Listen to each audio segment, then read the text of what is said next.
ایک بات جو ہمیں اس موقع پر یاد رکھنی چاہیے وہ یہ ہے کہ جب سے پاکستان وجود میں آیا، بلکہ پاکستان کے وجود میں آنے سے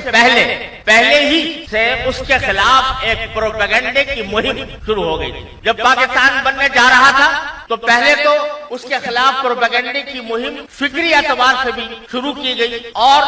یہ نعرے بھی لگائے گئے کہ پاکستان اگر بن جائے گا تو ایک ناکام ملک ہوگا، ایک ناکام ریاست ہوگی۔ یہ نعرے لگائے جاتے تھے بھوکا پاکستان، ننگا پاکستان۔ اور یہ ہم نے بچپن میں اپنی آنکھوں سے دیکھا کہ جب ہم اپنے والد ماجد مفتی اعظم حضرت مولانا مفتی محمد شفیع صاحب رحمۃ اللہ علیہ کے ساتھ ہندوستان سے ہجرت کر کے پاکستان آ رہے تھے تو پاکستان کی سرحد پر، پاکستان انڈیا کی سرحد پر جو کسٹم کی چوکی قائم تھی، وہ آنے والوں کے سامان میں جو کوئی بے سلا کپڑا دیکھتی تھی اس کو ضبط کر لیتی تھی۔ یعنی جو مسلمان وہاں سے اپنا سرمایہ لے کر جا رہے ہیں تو ان کے سرمایہ کو ضبط کرنے کے لیے، اور میرے والد ماجد رحمۃ اللہ علیہ فرماتے تھے مجھے سب سے زیادہ فکر اس بات کی تھی کہ میں جو کتابیں لے کر آیا تھا وہ کسی طرح محفوظ پہنچ جائیں، لیکن ان لوگوں کا حال یہ تھا کہ ان کو کتابوں سے کوئی سروکار نہیں تھا، ان کو اس بات سے سروکار تھا کہ کپڑا پاکستان نہ جا سکے، اور ان کا یہ نعرہ کہ بھوکا پاکستان، ننگا پاکستان، یہ آنکھوں سے لوگوں کو دکھایا جا سکے۔ لیکن یہ اللہ جل جلالہ کا فضل و کرم تھا کہ پاکستان بنا، وہ سارے پروپیگنڈے کے باوجود اور ساری کوششوں کے باوجود اللہ تعالیٰ نے یہ ملک بنایا، اور اس حالت میں بنایا جبکہ بے وسیلہ ملک تھا، اس کے پاس پیسے نہیں تھے، اس کے پاس دفتروں میں بیٹھ کر کام کرنے کے آلات نہیں تھے، ببول کے کانٹوں سے بال پن کا کام لیا جاتا تھا، اور دفاتر کھلی ہوئی بیرکوں کے اندر دفاتر قائم کیے گئے تھے۔ اس طرح یہ ملک وجود میں آیا، لیکن اللہ جل جلالہ نے اپنے فضل و کرم سے اس کو اپنے انعامات سے نوازا، اور وہ نعرہ کہ بھوکا پاکستان، ننگا پاکستان، وہ نعرہ الحمدللہ دفن ہو گیا، اور انشاءاللہ ہمیشہ کے لیے دفن ہو گیا۔ پاکستان بننے کے بعد ایک مستقل پروپیگنڈے کی مہم ہے جو مسلمانوں میں پاکستان کے خلاف، پاکستان کی برائیوں پر مشتمل جملے لوگوں کے نو کے زبان پر رہتے ہیں۔ پاکستان میں یہ ہو گیا، پاکستان میں فلاں خرابی پیدا ہو گئی، فلاں نقصان ہو گیا، اور عجیب معاملہ ہے کہ خود پاکستان کے اندر رہنے والے یا پاکستان سے جو باہر جا کر کسی دوسرے ملک میں مقیم ہوئے ہیں وہ پاکستان کی برائیاں کرتے نہیں سکتے کہ فلاں پاکستان میں گھرانی ہے، پاکستان میں بدامنی ہے، پاکستان میں اسلامی نظام نافذ نہیں ہوا، پاکستان کے اندر لوگوں کی جان مال آبرو محفوظ نہیں ہے۔ یہ جملے بکثرت لوگوں کی زبانوں پر آتے رہتے ہیں اور مجلسیں اس سے گرم کی جاتی ہیں، لیکن میں آپ سے یہ عرض کرنا چاہتا ہوں کہ باوجود ان تمام خرابیوں اور بدعنوانیوں کے جو ہم آج ملک میں دیکھ رہے ہیں، باوجود ان تمام نقصانات کے جو ہم نے اٹھائے ہیں، اس کے باوجود آج بھی میں پورے اعتماد کے ساتھ یہ بات کہتا ہوں کہ پورے دنیا کے نقشے میں اتنا زیادہ مسلمان، اتنا زیادہ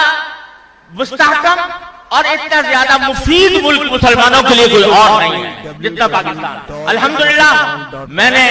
دنیا کے بڑے بڑے تمام ممالک کا سفر کیا ہے، اور اسلامی ملکوں میں تو کوئی ملک ایسا نہیں ہے جس میں جانے کا اتفاق نہ ہوا ہو، جس کو قریب سے نہ دیکھا ہو، جس کے حالات کا جائزہ نہ لیا ہو، لیکن ان سب حالات کا جائزہ لینے کے بعد میں الحمدللہ پورے اعتماد کے ساتھ یہ بات کہہ سکتا ہوں کہ کوئی مسلمان ملک مسلمانوں کے لیے اتنا عظیم، اتنا نعمت، اتنی بڑی نعمت اور اتنا بڑا فائدے والا کوئی اور ملک نہیں ہے جتنا پاکستان ہے۔ الحمدللہ پاکستان سے باہر الحمدللہ اسلامی ممالک بہت سے ہیں، لیکن یہ اعزاز صرف اور صرف پاکستان کو حاصل ہے کہ اس کی بنیاد میں، اس کا جو بنیادی دستور ہے، اس میں اللہ جل جلالہ کی حاکمیت کو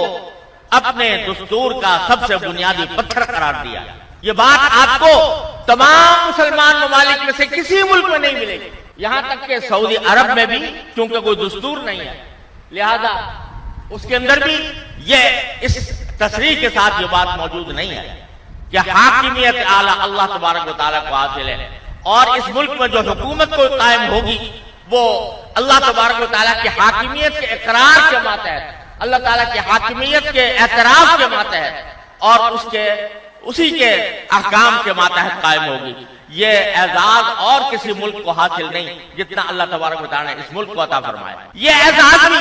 کسی اور ملک کو حاصل نہیں ہے کہ جس میں یہ وضاحت کے ساتھ یہ بات طے کی گئی ہو کہ پاکستان میں کوئی قانون قرآن و سنت کے خلاف نہیں بنایا جائے گا اور موجودہ قوانین کو قرآن و سنت کے ڈھانچے میں تبدیل کیا جائے گا۔ اس صراحت کے ساتھ کوئی کسی ملک میں یہ دفعہ موجود نہیں ہے۔ اور صرف اتنا ہی نہیں بلکہ اس دستور کے اندر اس بات کی صراحت موجود ہے کہ ہر شہری کو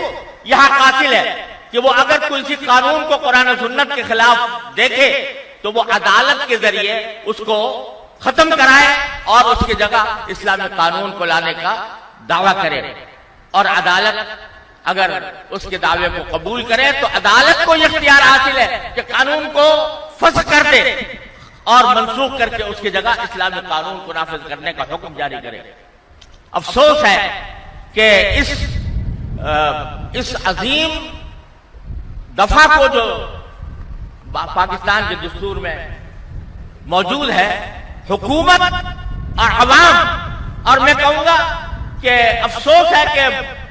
دینی حلقوں کی بے حسی کی وجہ سے یہ دفعہ معطل پڑی ہوئی ہے اور اس سے صحیح فائدہ نہیں اٹھایا جا سکا، لیکن الحمدللہ یہ موجود ہے۔ آج بھی اگر ہم اس بات کا تہیہ کر لیں کہ اس دفعہ کو برسرکار لائیں گے تو الحمدللہ اس کا راستہ کھلا ہوا موجود ہے۔ لہذا جو لوگ یہ پروپیگنڈا کرتے ہیں کہ پاکستان میں اسلامی نظام کو لانے کے لیے ہتھیار اٹھائے بغیر کوئی اور چارہ نہیں ہے، یہ پروپیگنڈا بالکل غلط ہے اور جھوٹا ہے، اور پرامن طریقے پر اسلام کے قوانین کو نافذ کرنے کا الحمدللہ راستہ موجود ہے۔ شرط یہ ہے کہ ہم اپنی بے حسی ختم کریں اور شعور پیدا کریں، اور شعور پیدا کر کے اس دفعہ کو بروئے کار لانے کا اہتمام